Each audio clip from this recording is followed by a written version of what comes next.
My reason for visit is to keep on putting pressure.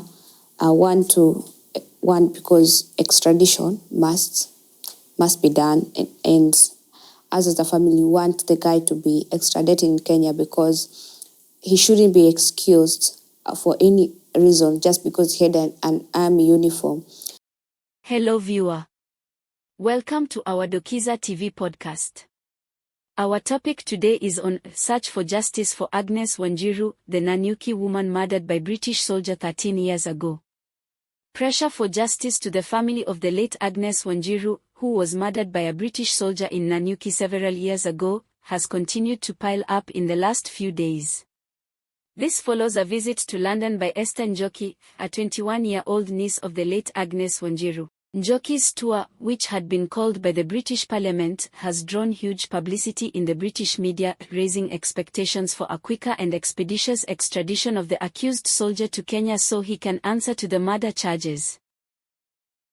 Major media houses including The Guardian, The Sky News, BBC, and France 24, among others, have accorded the case huge publicity, making millions of people in Europe aware of the murder scandal, which has been otherwise guarded for years in apparent bid to shield the British soldier from prosecution.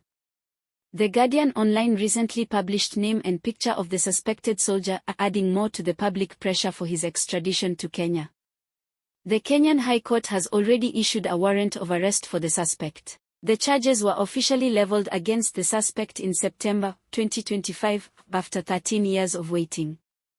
This case of the murder of Agnes Wanjiru has remained a matter of great focus by human rights advocates and Kenyans in general, anxious to see how Kenya and United Kingdom would resolve it. The cause of greatest concern is that foreign soldiers from US and UK have committed abuses in the past and often got away scot-free, even in the light of overwhelming evidence. Many of such cases are often frustrated by bureaucracy and endless protocols that make search for justice by ordinary Kenyan almost impossible.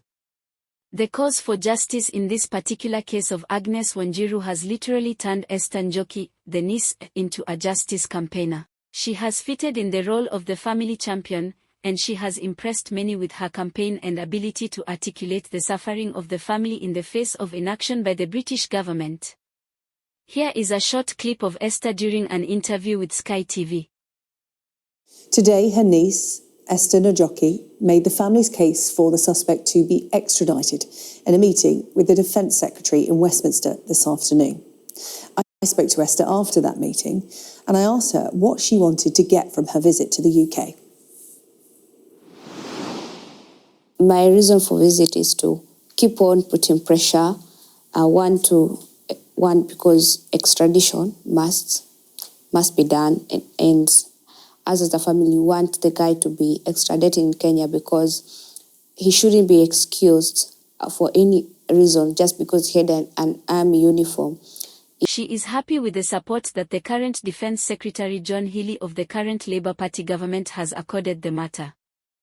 She says the support during the current regime of Labour Party has been more meaningful than that accorded to the family during the Conservative Party government.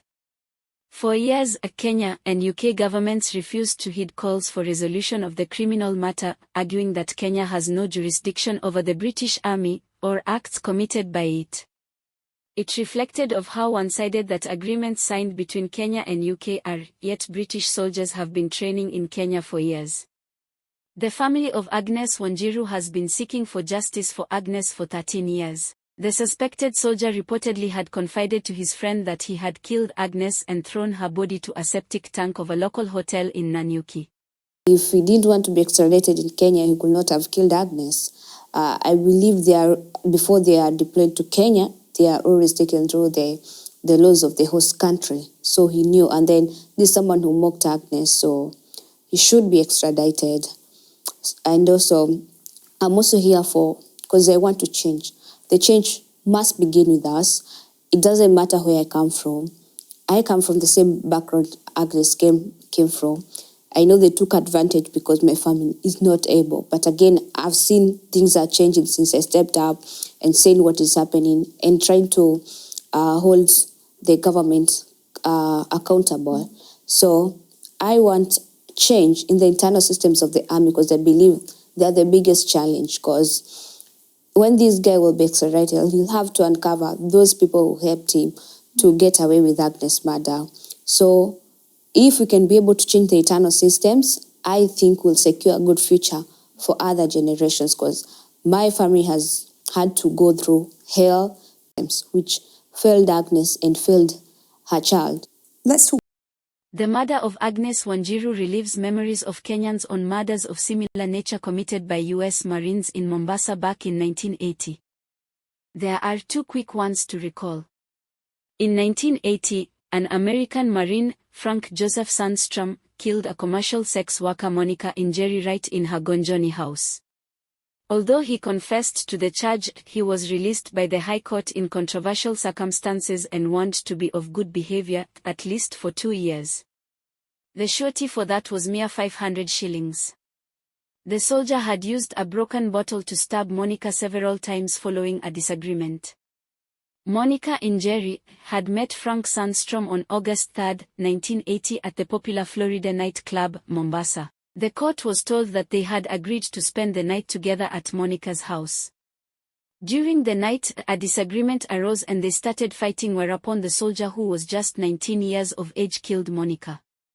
Still in Mombasa, in 1983, another American Marine, James William Tyson, was acquitted for the murder of commercial sex worker Lucy Kabura by drowning her in a swimming pool. This left families of the murdered women distraught, then many Kenyans were angered by the verdicts of Justice L.G. Harris. Both murders, though isolated, occurred during those times that U.S. warships were docking in Mombasa with hundreds of soldiers, who would go on drinking sprees in various joints in Mombasa town. In the active case of Agnes Wanjiru, who was just 21 years old and a mother of one child, at the time of her death, her kin can only hope that the new public interest in the matter would prompt expeditious determination of the case, to bring the matter to a close once and for all. With that, thank you for tuning in, and see you in our next Dokiza podcast. Like Ava said, change begins with us, and I'm the change. And that's why I want to pave way even for other victims who are going through, who their cases have not been solved. So that's why I want all these people to be held accountable. It will make the British Army learn that no one is immune, or despite your power or position, because those who are in position right now, I don't think they'll ever let anything else happen, like what happened to Agnes or even in the other.